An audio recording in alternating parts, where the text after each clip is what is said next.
మారిపోతోంది. ఇక్కడే కాదు, దేవలోకంలో కూడా మారిపోతుంది. అందుకనే భగవంతుడు కూడా అక్కడ వాస్తు రిపేర్ చేయాలని నిర్ణయించుకున్నాడు.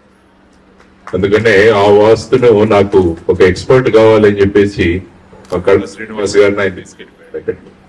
కాబట్టి మనిషి యొక్క ప్రతిభ ఎంత ఉంటుందో చూసి ఒక గొప్ప అవకాశం నాకు కలిగింది. వారు సార్ చెప్పినట్టు నాకు కూడా పెద్ద ఎక్కువ కొన్ని నెలల క్రితమే ఆయన పరిచయం అయ్యారు.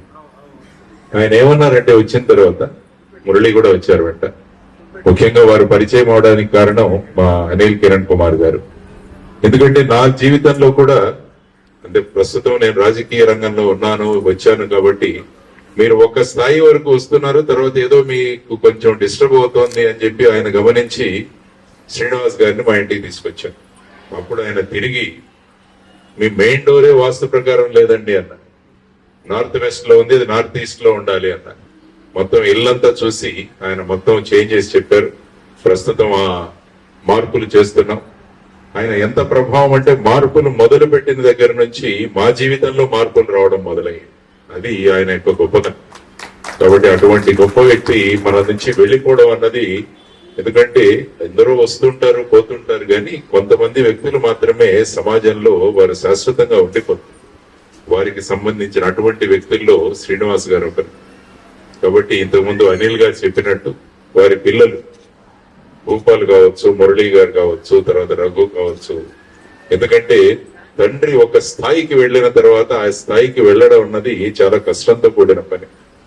మా అబ్బాయి కూడా ఐపీఎస్ లోనే ఉన్నాడు. వాడికి చెప్పాను, ఇక్కడ మహారాష్ట్రలో నువ్వు వెళ్ళు, నేను మహారాష్ట్రలో పనిచేశానని. వాడు అన్నాడు, మహారాష్ట్రకి వెళ్తే ఎప్పుడు నేను మీ అబ్బాయిలాగా చూస్తారు, మీ స్థాయికి చేరుకోవడానికి నాకు సమయం పడుతుందని. ఇప్పుడు ప్రస్తుతం తమిళనాడులో ఉన్నాడు మావాడు. కాబట్టి అదే పరిస్థితిలో వీళ్ళ ముగ్గురు ఉన్నారు. ఇప్పుడు వీళ్ళ ఉనికి ఏంటంటే కళా శ్రీనివాస్ గారి అబ్బాయి. కానీ ఆ మహానుభావుడు ఏం కోరుకుంటున్నా అంటే కొన్ని సంవత్సరాల తర్వాత వీళ్ళను చూసిన తర్వాత మురళి గారి నాన్నగారు కళా శ్రీనివాస్ గారిని సమాజం మాట్లాడుకోవాలని ఆయన కోరుకుంటున్నారు. ఇప్పుడు నాన్నగారి వల్ల వీళ్లకు గుర్తింపు వస్తే కొన్ని సంవత్సరాల కఠిన పరిశ్రమ తర్వాత ఆయనకు వీరి ద్వారా గుర్తింపు రావాలని మా అనిల్ గారు కూడా చెప్పారు. కాబట్టి ఇంకా కష్టపడాలి. ఎందుకంటే ఆయన ఛత్రఛాయల్లో ఆయన వెనకాల నడవడం చాలా సులభమైంది. కానీ మనకు ఆయన లేకుండా, కానీ మీతో ఉంటారు ఆయన డెఫినెట్లీ. ఆయన ఎప్పుడు పిల్లల్ని చూసుకుంటూ ఉంటారు ఆయన. కాబట్టి ఆయన వచ్చి నాకు చెప్పిన విషయాలు, ముఖ్యంగా హర్భజన్ సింగ్, ఇప్పుడే అనిల్ గారు మాట్లాడారు. ఆయన మొత్తం ఇల్లునే ఆయన కూల్చేసి మళ్ళా కొత్తగా కట్టించారు. ఆ కట్టించిన తర్వాత హర్భజన్ సింగ్ ఎంపీగా ఎన్నికయ్యారు ఆయన ఆప్ పార్టీ నుంచి. అంటే సాధారణంగా చాలా మంది ఏమనుకుంటుంటారంటే ఈ వాస్తు అన్నది మూఢనమ్మకం అనుకుంటారు. చాలా వాస్తు ఈజ్ టోటల్లీ సైంటిఫిక్.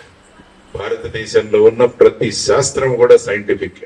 కాబట్టి ఏదో కొంతమంది దాన్ని పక్కన పెడుతుంటారు కానీ ప్రతి శాస్త్రము, మనం అటువంటి భారతదేశంలో పుట్టడం మనం అంతా అదృష్టం చేసుకున్నాం. అటువంటి వాస్తు కళను వారు ఒక విశిష్టమైన స్థాయికి తీసుకువెళ్లారు.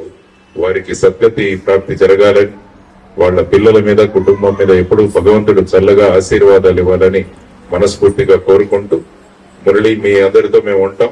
కాబట్టి మీ ప్రయాణంలో మనం అందరం కలిసి పనిచేద్దాం, ఆయన యొక్క పేరును ఇంకా ఉజ్వలం చేద్దామని తెలియజేస్తూ సెలవు తీసుకుంటున్నాను. నమస్కారం.